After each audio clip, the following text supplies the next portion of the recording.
Hello friends, मैं खुशबू Srivastava Chandra ITI के YouTube channel पर आप सभी का स्वागत करती हूँ। दोस्तों, जैसे हम पहले भी आपके लिए कई प्रकार के एम्प्लॉयबिलिटी स्किल के पेपर के सॉल्व ला चुके हैं, ऐसे ही आज हम लाए हैं आपके लिए 2018 का फर्स्ट सेमेस्टर का मॉर्निंग सेशन का एम्प्लॉयबिलिटी स्किल का पेपर। दोस्तों, इसमें भी 25 क्वेश्चन होते हैं और हर क्वेश्चन जो है 2 नंबर का होता है, तो टोटल ये पेपर आपका 50 मार्क्स का होता है। तो बढ़ते हैं दोस्तों और देखते हैं हमारे प्रश्न, जिसमें हमारा पहला प्रश्न है, निम्नलिखित में से कौन से इनपुट डिवाइस का उपयोग कंप्यूटर गेमिंग खेलने के लिए किया जाता है। जिसमें ऑप्शन है दोस्तों हमारे स्कैनर, हल्का पेन, जॉयस्टिक, डिजिटल कैमरा। तो जैसे दोस्तों सभी आप लोग जानते हैं कि हम लोग गेम के लिए जॉयस्टिक का उपयोग करते हैं, तो इसलिए हमारा राइट आंसर यहाँ पे होगा ग। बढ़ते हैं दोस्तों और देखते हैं हमारा अगला प्रश्न। हमारा अगला प्रश्न है, निम्नलिखित में से किसका उपयोग दृश्यों को कैप्चर तथा स्टोर करने के लिए किया जाता है जब आप एक पहाड़ी स्टेशन विजिट करने जाते हैं। तो दोस्तों इसमें ऑप्शन है हमारे CPU, सेकेंड ऑप्शन है फोटो स्कैनर, थर्ड ऑप्शन है हैंड हेल्ड स्कैनर और फोर्थ ऑप्शन है डिजिटल कैमरा। तो दोस्तों जैसे सभी लोग आप लोग जानते हैं कि CPU आपका एक स्टोर करने का काम करता है, फ़ोटो स्कैनर एक नॉर्मल होता है, तो इसलिए यहाँ पे राइट आंसर होगा हमारा घ, डिजिटल कैमरा, जिसका उपयोग हम लोग दोस्तों स्पेशली जब किसी हिल स्टेशन वगैरह पे जाते हैं तो करते हैं। बढ़ते हैं दोस्तों हमारे अगले प्रश्न की ओर। हमारा अगला प्रश्न है, एक डैश का उपयोग कैड और कैम एप्लीकेशन के लिए किया जाता है। जिसमें ऑप्शन है दोस्तों हमारे प्रिंटर, सेकंड ऑप्शन है स्कैनर, थर्ड ऑप्शन है बारकोड रीडर और थर्ड ऑप्शन है प्लॉटर। तो दोस्तों प्रिंटर हमारा लगभग आपका एक आउटपुट डिवाइस होता है जिसे प्रिंट करने के लिए यूज़ किया जाता है। स्कैनर भी हमारा होता है, बारकोड हमारा रीडिंग डिवाइस में रहता है। तो यहाँ पे हमारा राइट आंसर होगा प्लॉटर, जो कि एक कैड और कैम एप्लीकेशन की तरह कार्य करता है। देखते हैं क्वेश्चन नंबर 4 हमारा। क्वेश्चन नंबर 4 है, 2 प्रचलित पॉइंटिंग डिवाइसें हैं। तो दोस्तों यहाँ पे पॉइंटिंग डिवाइस की बात की जा रही है, जैसा कि आप सभी लोग जानते हैं। इसमें आपका फर्स्ट ऑप्शन है MICR और OCR, सेकेंड ऑप्शन है हल्का पेन और जॉयस्टिक, थर्ड ऑप्शन है माउस और जॉयस्टिक, फोर्थ ऑप्शन है माउस और डिजिटल कैमरा। तो दोस्तों जैसे आप क्वेश्चन में ही पूछ रहा है कि पॉइंटिंग डिवाइस हैं, तो दोस्तों आप सभी जानते हैं कि माउस जो होता है एक पॉइंटिंग डिवाइस है और जॉयस्टिक भी एक पॉइंटिंग डिवाइस है। तो इसलिए राइट आंसर से हमारा ग, माउस और जॉयस्टिक। बढ़ते हैं दोस्तों हमारे अगले प्रश्न की ओर। हमारा अगला प्रश्न है, 8 बिट्स इक्वल टू बाइट्स। जिसमें ऑप्शन है हमारे 3, सेकंड ऑप्शन है 4, थर्ड ऑप्शन है 1 और फोर्थ ऑप्शन है 2। तो दोस्तों 8 बिट्स इक्वल टू 1 बाइट्स होते हैं, या 1 बाइट में 8 बिट्स होते हैं, तो इसलिए हमारा राइट आंसर है ग। बढ़ते हैं हमारे अगले प्रश्न की ओर। हमारा अगला प्रश्न है, बाहरी मेमोरी यह स्थायी स्टोरेज का एक फॉर्म है। तो दोस्तों हमारे ऑप्शन में है द्वितीय मेमोरी यानी सेकेंडरी मेमोरी, सेकेंड ऑप्शन है प्राथमिक मेमोरी यानी प्राइमरी मेमोरी, थर्ड ऑप्शन है आंतरिक मेमोरी यानी इंटरनल मेमोरी और फोर्थ ऑप्शन है आपका रैंडम एक्सेस मेमोरी यानी रैम।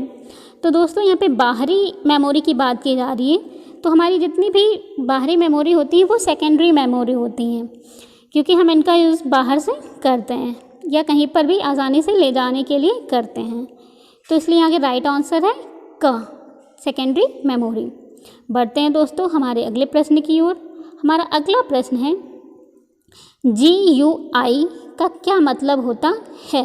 दोस्तों यहाँ पे GUI का आपको फुल फॉर्म बताना है, जिसमें हमारे ऑप्शन में है, फर्स्ट ऑप्शन है हमारा group user interface, second option है graphical utility interface, third option है graphical user interface, fourth option है गाइडेड यूज़र इंटरफेस। तो दोस्तों यहाँ पर राइट आंसर है हमारा थर्ड, ग्राफिकल यूज़र इंटरफेस। तो दोस्तों देखते हैं हमारा अगला प्रश्न। हमारा अगला प्रश्न है, एक लोकेशन में दूसरे लोकेशन तक एक फाइल या फोल्डर को मूव करने के लिए डैश विकल्प का उपयोग करते हैं, जिसमें हमारे ऑप्शन हैं।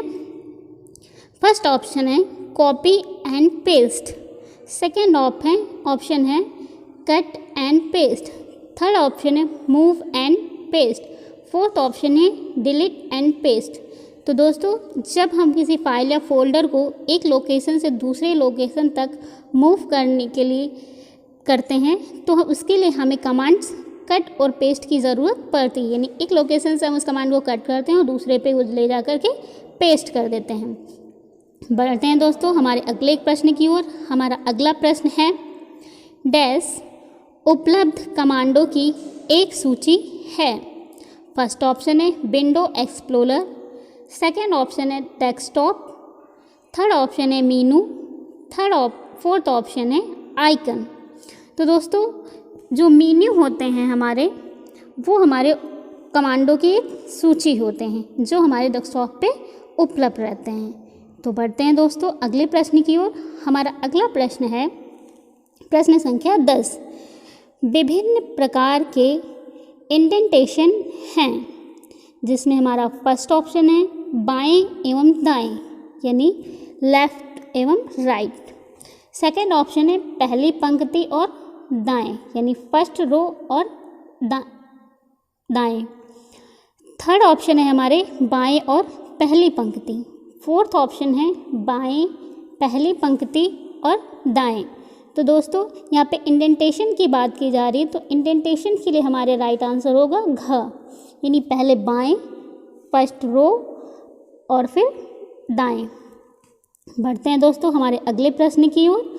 हमारा अगला प्रश्न है, अंतिम प्रिंट आउट लेने के पहले लिया जाता है, प्रिंट आउट में कैसा प्रतीत होगा, देखने के लिए आप वर्कशीट के टेक्स्ट को देख सकते हैं, जिसमें ऑप्शन है दोस्तों हमारे प्रिंट सैंपल, सेकेंड ऑप्शन है पेज सेटअप, थर्ड ऑप्शन है प्रिंट प्रीव्यू, फोर्थ ऑप्शन है इनमें से कोई नहीं। तो जैसे दोस्तों इसमें जो है आपको प्रिंट आउट कैसा दिखने की बात हो रही है कि कैसा दिखेगा आपको वर्कशीट पर देखने के लिए आप प्रिंट प्रीव्यू का यूज़ करते हैं।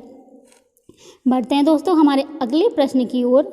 हमारा अगला प्रश्न है, ब्रॉड बैंड रेफर करता है, जिसमें हमारे ऑप्शन है डाटा ट्रांसफ़र की गति, सेकेंड ऑप्शन है डाटा ट्रांसफ़र की मात्रा, थर्ड ऑप्शन है दोनों का और ख, फोर्थ ऑप्शन है इनमें से कोई नहीं।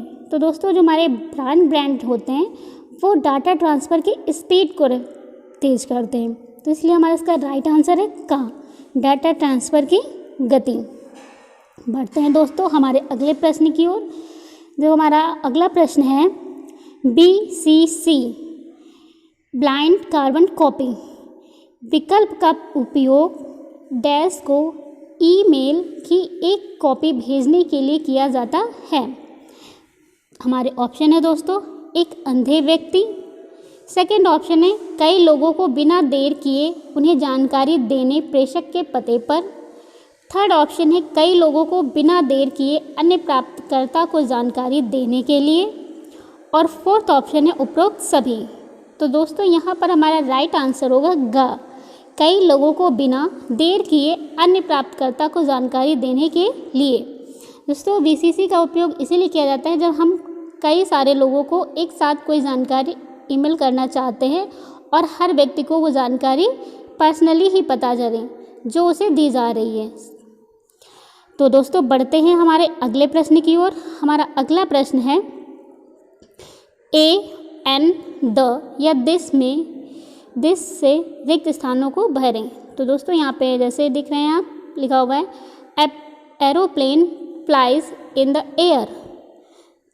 फर्स्ट ऑप्शन है ए, सेकेंड ऑप्शन है एन, थर्ड ऑप्शन है द और फोर्थ ऑप्शन है दिस। तो जैसे आप सभी जानते हैं, एक नॉर्मली पहचानने के लिए कि हम लोग यहाँ पे हमेशा ए और एन के यूज़ की बात की जा रही है, तो दोस्तों हम लोग हमेशा जो हमारे वॉवल्स होते हैं ए, ई, आई और यू, इन सब के साथ एन का यूज़ करते हैं और बाकी सारे लेटर्स वर्ड सेंटेंस के साथ हम लोग ए का यूज़ करते हैं। तो जैसा आप सेंटेंस में देख रहे हैं एरोप्लेन, जिसका फर्स्ट लेटर हमारा जो है वॉवल्स है, तो इसलिए यहाँ पर हम एन का यूज़ करेंगे। तो देखते हैं दोस्तों हमारा अगला प्रश्न संख्या है 15। शब्दों के एक समूह को जो वाक्य बनाता है परंतु पूरा वाक्य नहीं कहलाता है, जिसमें ऑप्शन है दोस्तों हमारे, फर्स्ट ऑप्शन है लोकोक्ति, सेकंड ऑप्शन है क्रिया विशेषण, थर्ड ऑप्शन है विशेषण, फोर्थ ऑप्शन है क्रिया। तो दोस्तों यहाँ पर हमारा राइट आंसर होगा लोकोक्ति, जो एक शब्दों के समूह को वाक्य बनाते हूँ लेकिन ये वाक्य नहीं होते।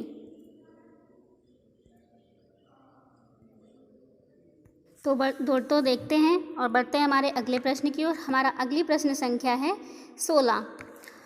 उल्लेखित प्रश्न की प्रतिक्रिया में सही उत्तर चुनिए, जिसमें हमारा क्वेश्चन है when will you see the movie, जिसमें हमारे ऑप्शन हैं at 3:15 PM tomorrow, second option है in PVR cinema, third option है एट 2:45 PM और फोर्थ ऑप्शन है एट होम। तो दोस्तों जैसे आप प्रश्न से ही, क्वेश्चन से ही देख रहे हैं कि यहाँ पे when will you see in the movie, will का यूज़ किया जा रहा है, तो ये हमेशा फ्यूचर टेंस के लिए होता है और हमारा जो टुमारो होता है वो आने वाले कल के लिए लगाया जाता है। तो अगर आप चाहें तो यहाँ से भी अपने प्रश्न को आइडेंटिफाई कर सकते हैं। तो इसलिए हमारा राइट आंसर होगा क, when will you see the movie at 3:15 PM tomorrow. तो बढ़ते हैं दोस्तों हमारे अगले प्रश्न की ओर। हमारा अगला प्रश्न है हमें संचार के समय करना चाहिए। संचार की बात यानी यहाँ पे कम्युनिकेशंस की बात की जा रही है, तो जिसमें हमारे ऑप्शन है, फर्स्ट ऑप्शन है ध्यानपूर्वक स्पीकर का नहीं सुनना, सेकंड ऑप्शन है स्पीकर का इंटरफेस, थर्ड ऑप्शन है ध्यानपूर्वक स्पीकर का सुनना, फोर्थ ऑप्शन है उपरोक्त सभी। तो दोस्तों जब भी कोई हमारे सामने कोई बात कह रहा हो तो उसके लिए हाँ बात कहने वाले पर्सन की हर बात को हमें ध्यानपूर्वक सुनना चाहिए। तो इसलिए हमारे यहाँ पे राइट आंसर होगा ग, यानी हमें संचार के समय ध्यानपूर्वक स्पीकर को सुनना चाहिए। अगले प्रश्न की ओर बढ़ते हैं। हमारा अगला प्रश्न है द पूर्व शब्द चुनिए। तो यहाँ पे हमारे क्वेश्चन है the young gentleman in is engaged miss brown, जिसमें हमारे ऑप्शन है, फर्स्ट ऑप्शन है इन, सेकंड ऑप्शन है विद, थर्ड ऑप्शन है एट, फोर्थ ऑप्शन है अबव। तो दोस्तों जैसे आप क्वेश्चन से ही देख रहे हैं कि यहाँ पर किसी को जोड़ने की बात की जा रही है, तो विद जो होता है वो हमेशा हमें जोड़ने की बात की जा रही होता है। तो इसलिए हमारा राइट आंसर होगा ख, the young gentleman in engaged with miss brown. तो बढ़ते हैं दोस्तों हमारे अगले प्रश्न की ओर। हमारा अगला प्रश्न है निम्नलिखित में से कौन सा एक गणन संख्या नहीं है।